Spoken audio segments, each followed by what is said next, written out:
Assalamualaikum warahmatullahi wabarakatuh. Perkenalkan, nama saya Bian Divana Zakwan dengan NIM 07300121000002. Saya di sini ingin mempresentasikan hasil ujian tengah semester dengan mata kuliah Manajemen Resiko Pertambangan. Soal yang pertama, jelaskan konsep arsitektur manajemen resiko, prinsip, kerangka, dan proses. Berdasarkan gambar di samping, Principles and Guidelines menentukan 11 prinsip yang perlu dipahami dan diterapkan pada kerangka kerja dan proses manajemen risiko untuk memastikan efektivitasnya. 11 prinsip tersebut adalah memberikan nilai tambah dan melindungi nilai organisasi. Bagian terpadu dari seluruh proses organisasi, bagian dari pengambilan keputusan, secara khusus menangani ketidakpastian, sistematis, terstruktur, dan tepat waktu. Berdasarkan informasi terbaik yang tersedia, disesuaikan dengan kebutuhan organisasi, mempertimbangkan faktor budaya dan manusia, transparan dan inklusif, dinamis, berulang dan responsif terhadap perubahan, memfasilitasi perbaikan sinambung dan peningkatan organisasi.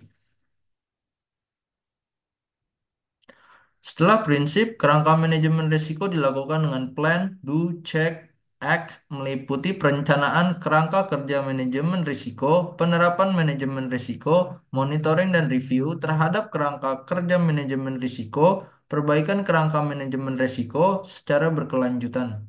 Dan yang terakhir, proses manajemen risiko terdiri dari tiga besar, yaitu penetapan konteks, penilaian risiko, dan penanganan risiko. Nomor dua, jelaskan komponen-komponen pada prinsip manajemen risiko. Yang pertama ada terintegrasi.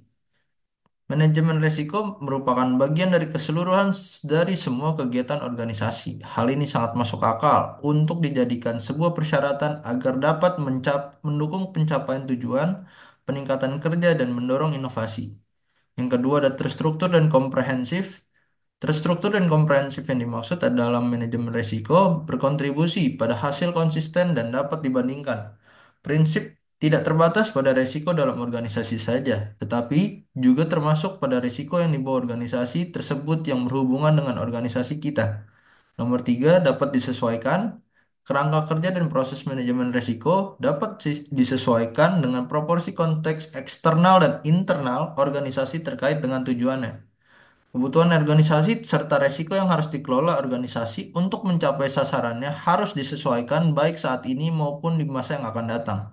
Yang keempat, inklusif, keterlibatan pemangku kepentingan yang tepat dan waktunya juga tepat, memungkinkan pengetahuan, pandangan, dan persepsi mereka dipertimbangkan.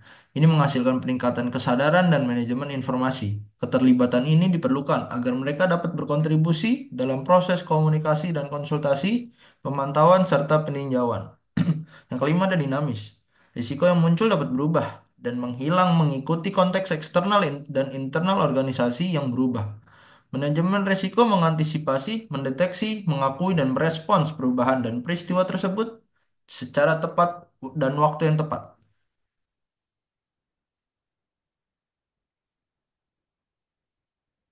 Yang kelima, informasi terbaik yang tersedia. Seluruh data untuk manajemen risiko didasarkan pada informasi sebelumnya dan saat ini dan juga di masa yang akan datang. Informasi harus baik, tepat waktu, jelas, dan tersedia untuk diberikan kepada pemegang kepentingan yang berkaitan. Yang paling sederhana adalah bagaimana kemungkinan manajemen risiko dapat ditujukan untuk menciptakan nilai jika kita ada dalam konteks organisasi tidak mampu menjelaskan apa yang menjadi nilai yang ingin diraih. Yang keenam, faktor manusia dan budaya. Perilaku budaya manusia sangat mempengaruhi di tingkat manajemen risiko. Baik manusia dan budaya keduanya merupakan faktor yang saling berkaitan dan sama-sama sangat penting. Budaya organisasi atau risk kultur menjadi penting karena akan berhubungan dengan pelaksanaan tugas organisasi sehari-hari. Peran pimpinan di sini sangat penting karena harus memberikan contoh dan memotivasi seluruh komponen yang ada di dalam organisasi. Yang terakhir ada peningkatan berkelanjutan. Dapat meningkatkan efektivitas kerja dari manajemen risiko. Perbaikan yang dilakukan secara berkelanjutan ini menjadi siklus kesinambungan dengan menggunakan metode plan, do, check, and action. Soal nomor tiga. Jelaskan komponen pada kerangka manajemen risiko. Yang pertama ada kepemimpinan dan komitmen. adalah pusat atau dasar dalam kerangka manajemen risiko. Kepemimpinan adalah sebuah kemampuan dalam diri seseorang untuk mempengaruhi orang lain dengan sesuai untuk tujuan organisasi. Sedangkan komitmen suatu bentuk kewajiban yang mengikat seseorang dengan sesuatu, baik itu diri sendiri maupun orang lain. Dapat digambarkan dengan pimpinan perusahaan atau manajemen puncak yang memiliki tanggung jawab atau akuntabilitas untuk berkomitmen dan terikat dalam menjalankan manajemen risiko. Yang kedua ada integrasi. Secara harfiah, integrasi berarti penggabungan atau pembaruan sesuatu yang berbeda menjadi satu kesatuan yang utuh. Integrasi dalam manajemen resiko yaitu manajemen resiko menyatu sebagai satu kesatuan dalam sistem perusahaan atau organisasi. Integrasi pada kerangka kerja berarti bahwa manajemen resiko menjadi bagian yang tidak bisa terpisahkan atau menyatu dalam tata kelola, kepemimpinan, dan komitmen perusahaan. Yang ketiga ada desain. Desain yaitu suatu perencanaan atau perancangan dalam kerangka kerja manajemen risiko. Desain mencangkup beberapa hal seperti pemahaman organisasi dan konteksnya, penegasan komitmen manajemen risiko, penetapan peran, kewenangan, tanggung jawab dan akuntabilitas, alokasi sumber daya, dan penyiapan komunikasi dan konsultasi. Yang keempat ada implementasi. Implementasi dalam kerangka manajemen risiko merupakan tindak lanjut setelah desain manajemen risiko dibuat dan ditetapkan.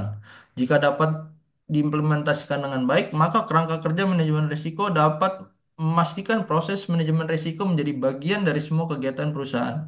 Yang kelima ada evaluasi. Proses untuk mengukur atau menilai apakah suatu program kegiatan yang dilaksanakan sesuai dengan perencanaan. Evaluasi dilakukan untuk mengukur kerangka kerja manajemen risiko terhadap tujuan, rencana, implementasi, dan yang lain-lain. Yang terakhir ada perbaikan. Penerapan kerangka manajemen risiko meliputi perbaikan dan kemudian peradaptasian. Perusahaan harus bisa melihat perubahan terjadi baik di lingkungan internal maupun eksternal. Kemudian melakukan perbaikan sesuai tujuan organisasi. Soal nomor 4, jelaskan pemahaman saudara tentang yang pertama, proses manajemen risiko pertambangan. Biasa meliputi langkah-langkah seperti identifikasi risiko, penilaian risiko, evaluasi risiko, dan pengendalian risiko. Yang kedua ada identifikasi risiko pertambangan. Identifikasi risiko pertambangan langkah awal yang sangat krusial dalam proses manajemen risiko pertambangan. Berusaha untuk mengidentifikasi semua potensi bahaya atau ancaman yang dapat merugikan atau kecelakaan dalam kegiatan pertambangan, seperti melakukan pemeriksaan kesehatan pada suatu operasi pertambangan untuk mengetahui potensi masalah sebelum masalah itu benar-benar terjadi. Yang terakhir, analisis risiko pertambangan adalah proses yang dilakukan setelah kita mengidentifikasi semua potensi bahaya dalam kegiatan pertambangan.